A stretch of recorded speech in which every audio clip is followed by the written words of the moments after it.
All right, everybody, it seems like we're doing it. Donald Trump made the decision to launch strikes against the country of Iran late last night, and now the United States and Israel have launched a coordinated, full-blown military attack against Iran. The situation is rapidly escalating across the Middle East as now Iran is striking back at multiple U.S. naval bases. We have an air base in Qatar that got struck. We have a naval base in Bahrain that got struck, a base in Jordan and Kuwait that got struck by Iran. So this feels like a dangerously familiar situation that is rapidly escalating throughout the Middle East, and we're going to break it down throughout this video with no time to waste. I want to show you all charts of the naval fleets that are over there. I want to show you videos of what's happening on the ground, but most importantly, I want to show you Donald Trump's own words. He came out late last night at about 2 or 3 a.m. my time and gave this dark, brooding speech where he talked about U.S. lives potentially being lost and said,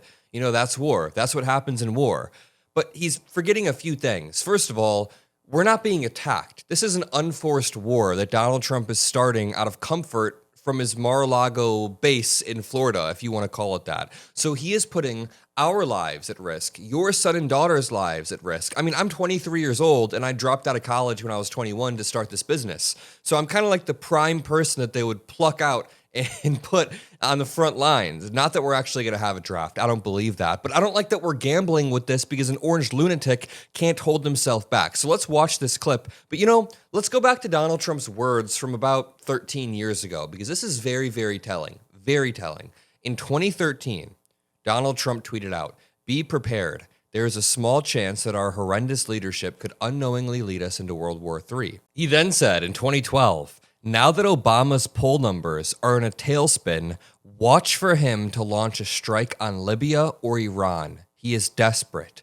Remember, Trump's numbers are currently in a tailspin. He said in 2013, "Remember that I predicted a long time ago that President Obama will attack Iran because of his inability to negotiate properly, not skilled." And then Dan Blitzerian just quote tweeted Donald Trump about 5 hours ago as the strikes began to break out and said, "This you, dipshit?" So even a lot of MAGA people, even a lot of right-wing people are pushing back against this and saying, wait a minute, why are we striking Iran? Why are we going to war when you were supposed to be the no new war guy? First of all, it's not America first to constantly go to war. Second of all, if we're going to intervene in any country, can we please help Ukraine? We have watched Ukraine suffer for so long. Can we please help like the Palestinians? There are about 4 different conflicts I think that would be better to put our thumb on the scale of. Helping the Ukrainians defeat the Russians, helping the Palestinians at least get some damn food and stop being ethnically cleansed. But instead, we're helping Israel attack Iran so we can start a regional conflict. This is disgusting. And again, it is escalating in a way that feels familiar. We have Iranian missiles and drones now raining down on U.S. and Israeli targets across the region.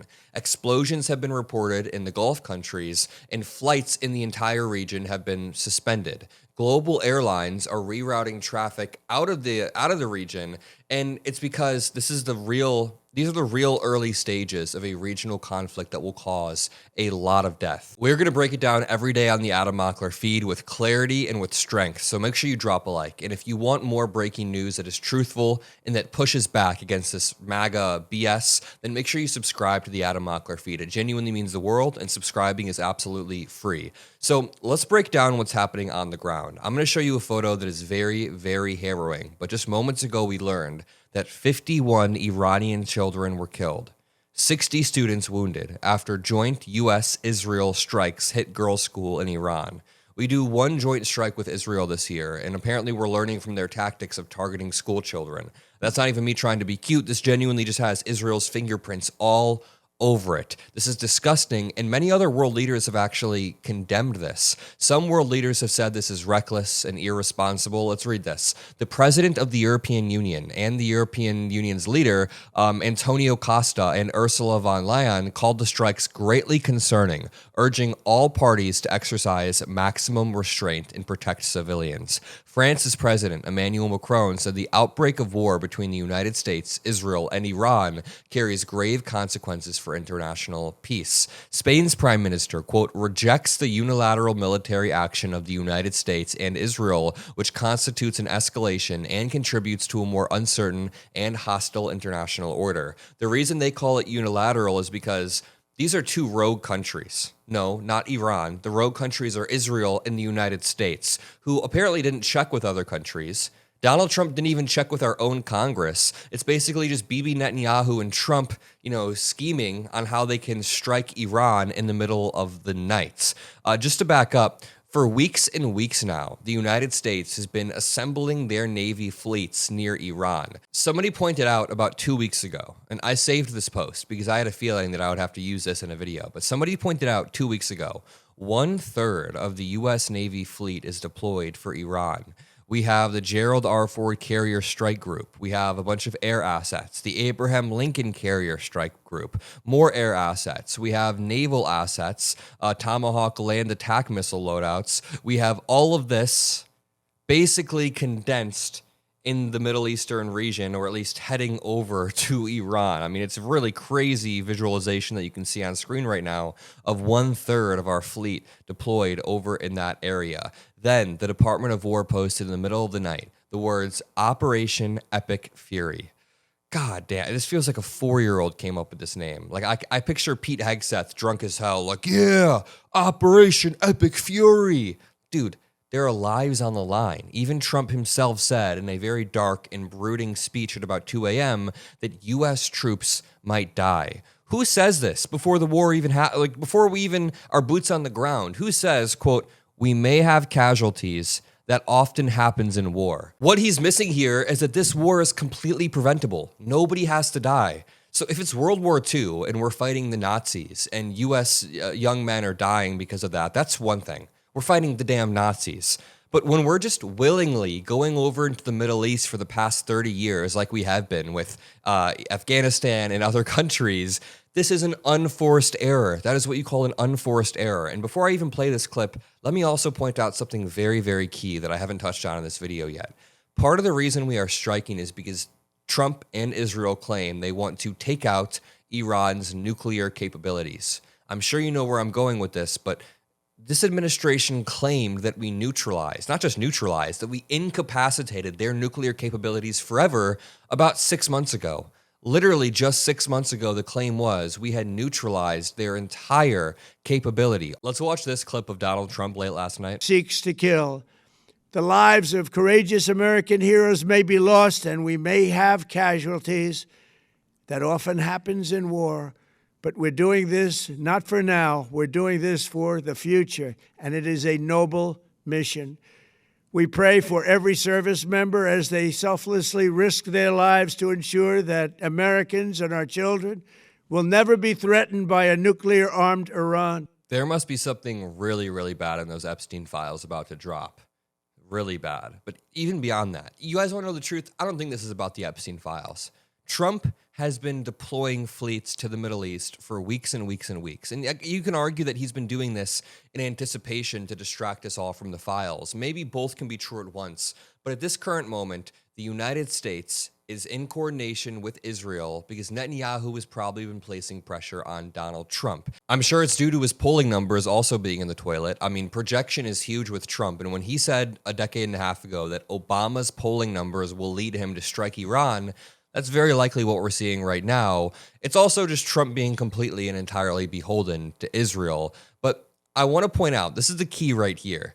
As Richard says, imagine starting a major war with Iran over their nuclear program when this is on the official White House website. It says, Iran's nuclear facilities have been obliterated, and suggestions otherwise are fake news.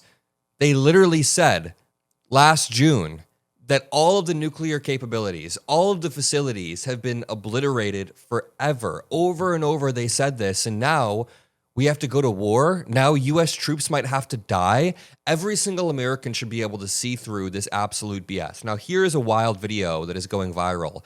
Insane video of intercepted Iranian missile crashing down onto a street in Doha, Qatar. You don't actually see anything bloody or gory in this video, but the reporting is that people did die from this Iranian misfire.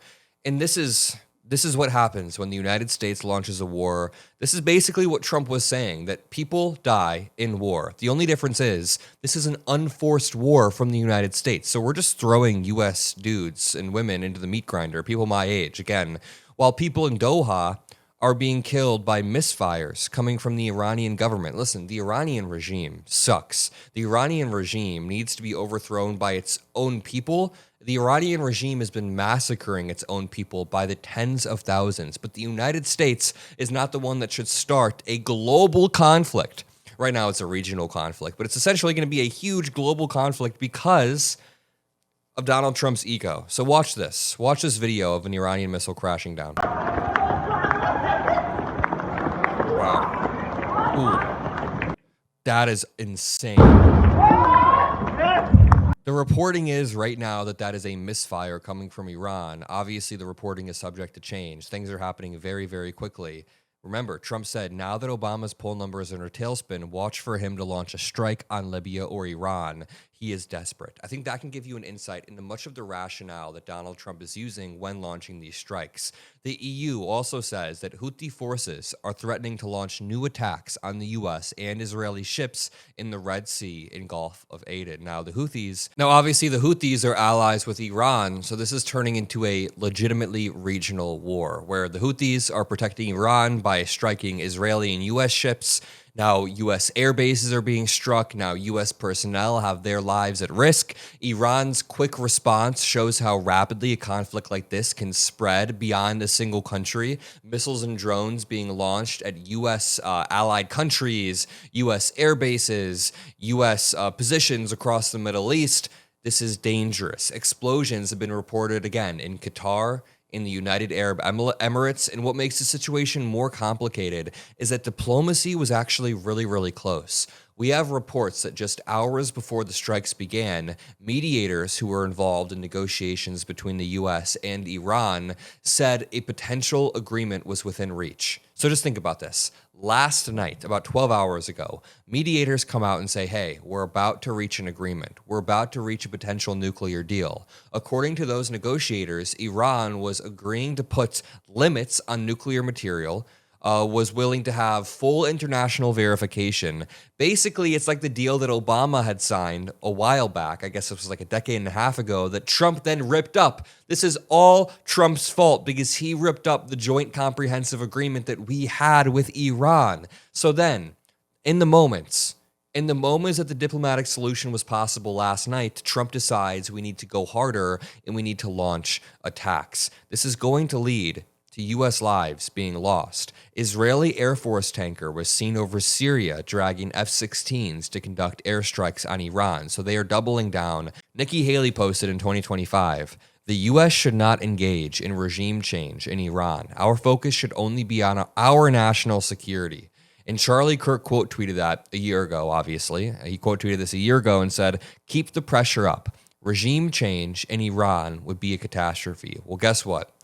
A year later, and we're doing exactly that. Regime change in Iran being led by Donald Trump. I love you all. I'll see you in the next video. Make sure you subscribe to the Adam Mockler feed. It's going to be paramount as we continue to break news and break it all down with clarity. Peace out.